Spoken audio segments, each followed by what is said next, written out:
مرحبا جميعا، أهلا وسهلا بكم في الدرس السادس. أتمنى أن تكونوا بصحة جيدة. Today we're going to take together 3 new letters in Arabic. But before we do that, let's read some words together in order to revise the letters and the sounds we've taken so far. Arabic Sahel.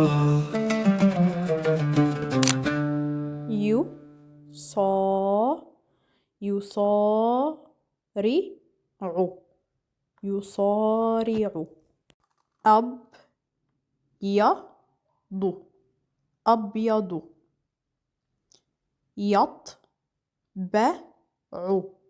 يطبع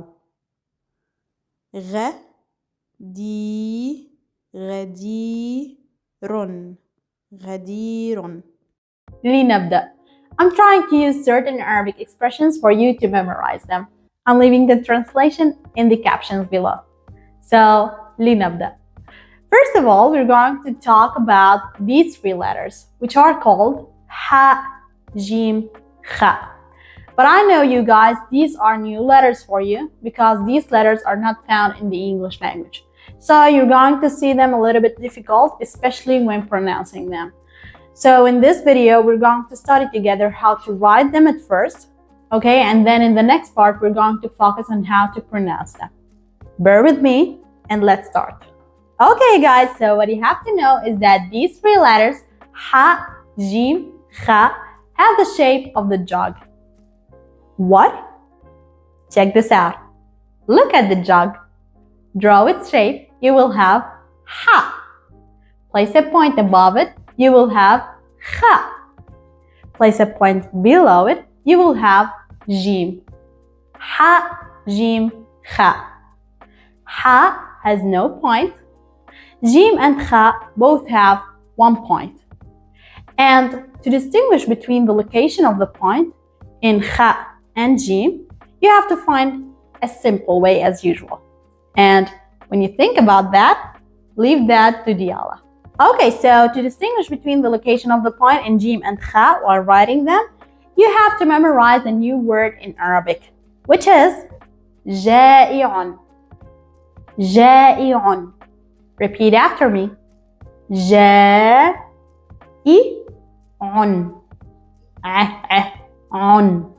جائع. And this word means hungry. Hungry. And I have a question for you. Where do you feel the hunger in your body? That's right, down here in your belly. So جائع has to remind you with the location of the point, which is in the belly, below the head. So while writing jim and kha, first of all, you have to memorize that they have the shape of the jug. So when you memorize that, while writing them, you will place this shape. And then to place the point, just memorize that jim جائع. Jim is hungry. Jim جائع. The word جائع starts with j. So if you're writing jim, just say jim جائع. Means it has a point below its head, in its belly. Okay? And kha is the opposite of jim. It has the point above it, on its head. Very well, so now let's study the shapes of jim, ha, and kha.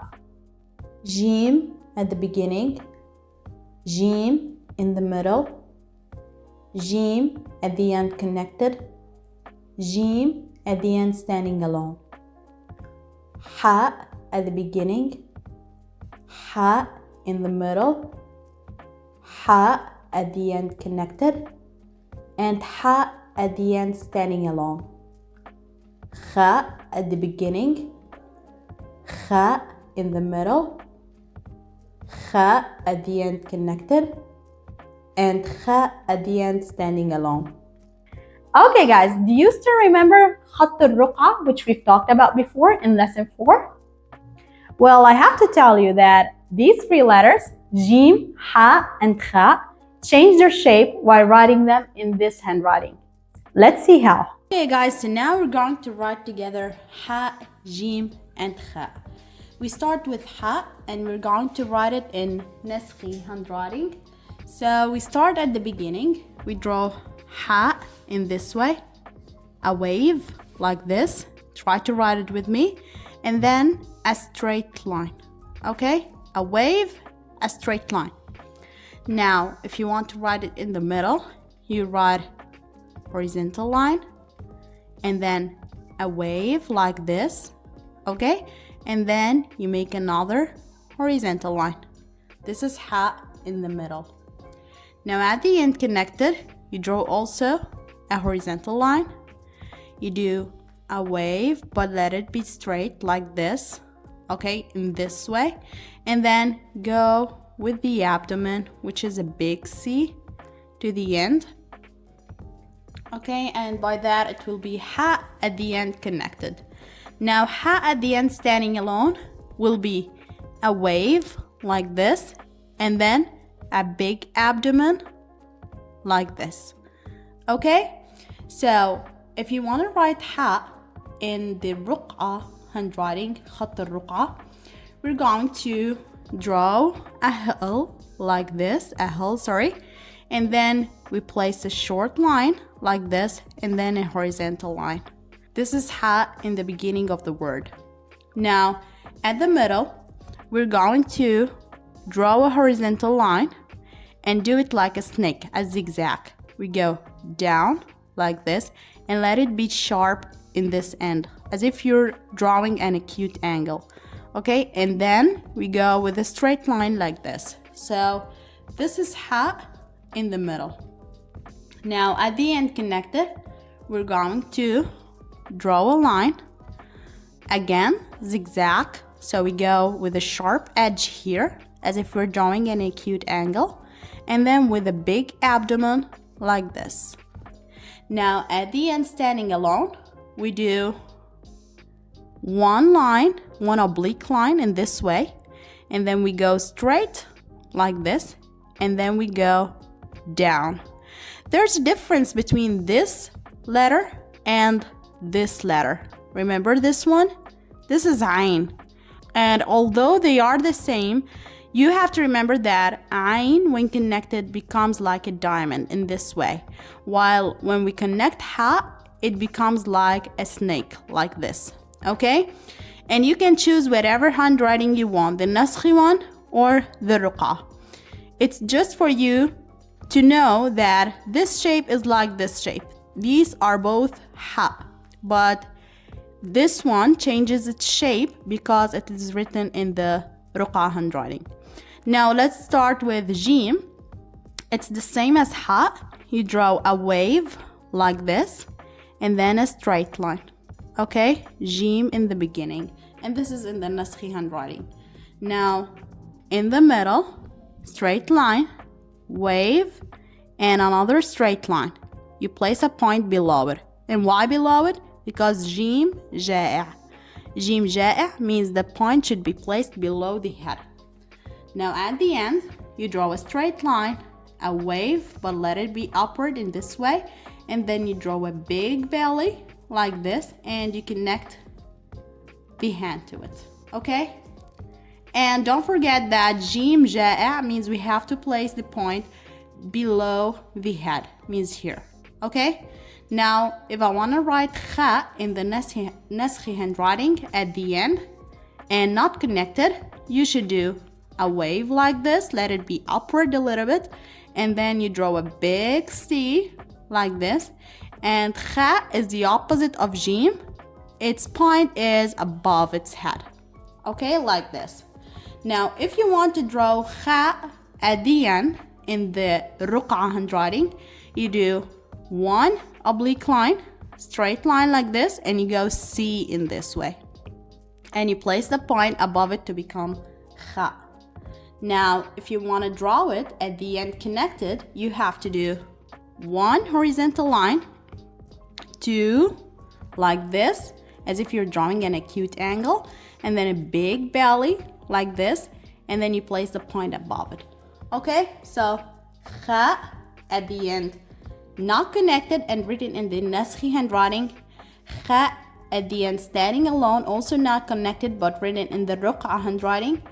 And kha at the end, connected, written in the ruqa handwriting. Jim at the end, also connected but written in the naskhi handwriting. Okay, you can choose whatever handwriting you want. And we will practice these shapes in the next part of this video.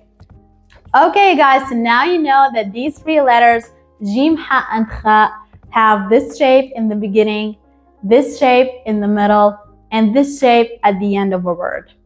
And they change their shape if you're writing them in the ruqai handwriting, which is called in Arabic khat al-ruqa. Okay, and they will have this shape in the beginning, this shape in the middle, and this shape at the end. Very well, and I know that you're going to ask me, how do I pronounce these letters when they come in a word? But as I've said before, this part is dedicated for you to learn how to write them, and in the next part we're going to learn how to pronounce them.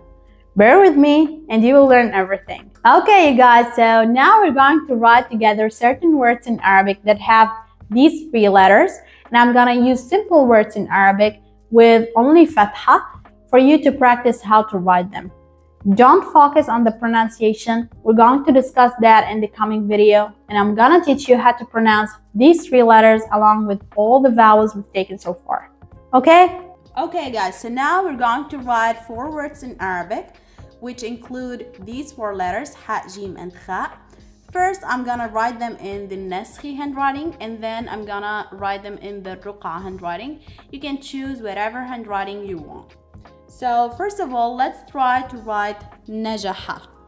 Na, like this, in the beginning, and ja. Ja is the sister of ha and kha, and it has the shape of the jog, but in the middle, it has no belly. So we're writing in naskhi handwriting, so we're gonna write it in this way as a wave first. And then we come with a horizontal line in this way. So this is ja. And to place the point of ja, you have to remember jim ja'a means the point is below it, okay, in its belly. So naja, and again, ha at the end has to have a wave like this and the big belly in this way, and I'll connect it like this. Okay, najaha. Now let's write najaha in the ruqa handwriting, which is the one I use, by the way. So I start with na, and then you write ja. In the middle, ja is written like a snake in the ruqa handwriting, so I do it as a zigzag, 1, 2, and like this straight line. And ja, remember that jim is ja'a, means you have to place the point below its head, okay, where it feels the hunger. And then ha at the end, because here ha is connected, it has also a shape of the snake, a zigzag shape. So I do the same, and then I go with a big belly because ha here is written at the end of the word. So you place na, ja, ha. Okay? Now let's write harasa. Harasa. We start with the naskhi handwriting, and as usual, we do the wave shape and then a straight line at the beginning. Ha, ra, and see here I've written ha above the line because I want ra to rest on the line. Okay, so ha, ra, and now I want to write sa, and as I've said before, sa has teeth when we're writing it in the naskhi handwriting. So I'll do 1, 2 teeth, and then it will rest on the line like this. Harasa. Now to write harasa in the ruqai handwriting, I have to write ha in ruqa, which is hill at the beginning. Small horizontal line in this shape, and then we go with a straight line. This is ha, and then ra, and as usual we write ha above the line in order for ra to rest on the line. Okay, and now sa, I use this shape of sa, which is sin below, a straight line and then I make it rest on the line like this. This is the shape of sin at the end of a word written in the Ruqa handwriting. And again, you can choose whatever handwriting you want. I'm giving you the two shapes in order for you to know that this one is sin and this is also sin. Harasa. Now let's write together hajaru. Hajarun. So first of all, we write ha in naskhi, wave in a straight line, ja also in naskhi, wave in a straight line, and the point of ja is placed below it because jim is ja'a, haja, run, ra and on at the end of it. It's not noon, it's on, which is tanween, okay? Don't get confused by this rule. If you hear n at the end of a noun, it's not noon, it's tanween. So again, if we want to write hajarun in the Ruqa handwriting, we start with a hill at the beginning, a small line like this, a straight line, ha, and in the middle of the word, jim is written like a zigzag. So you go 1, 2, and you place a point below it because jim is ja'a, haja, and run, ra rests on the line and it has on it, hajarun. And the last word we're going to write is darajun. We start with da, ra, and jun. Jim at the end will stand alone because here we have one of the letters of darets, which is ra. So I'm gonna write it in the naskhi handwriting. So you do the wave and then you go with a big belly down. And since it is jim ja'a, means we have to place the point below the head. Darajun. Even if I hear un here, it's not noon, it's tanween ad-dam. Why is that? Because darajun means stairs, and stairs is a noun, so you don't have to be confused by this rule. It's un, tanween, dam, and not noon. Now let's write it in Ruqa. Da stays the same. Ra stays also the same. Jim at the end has this shape. 1, 2, and a big belly downward like this. And since it is jim ja'a, means the point is below the head. And also here, darajun doesn't end with noon, it is tanween ad-dam. Okay? Okay, very well. So I want to thank you that you've reached this stage so far. You're improving a lot. This is the only difficult lesson we still have to learn, and the rest are very easy because all the letters we're going to take are found in the English language. That will make them more easier. So for now, study well this part, and don't forget to study the whole lesson 6 all together in order for you to memorize ha, jim, and kha very well. I wish you a good luck, and I'll see you in the next part. Wadaan! Arabic Sahel.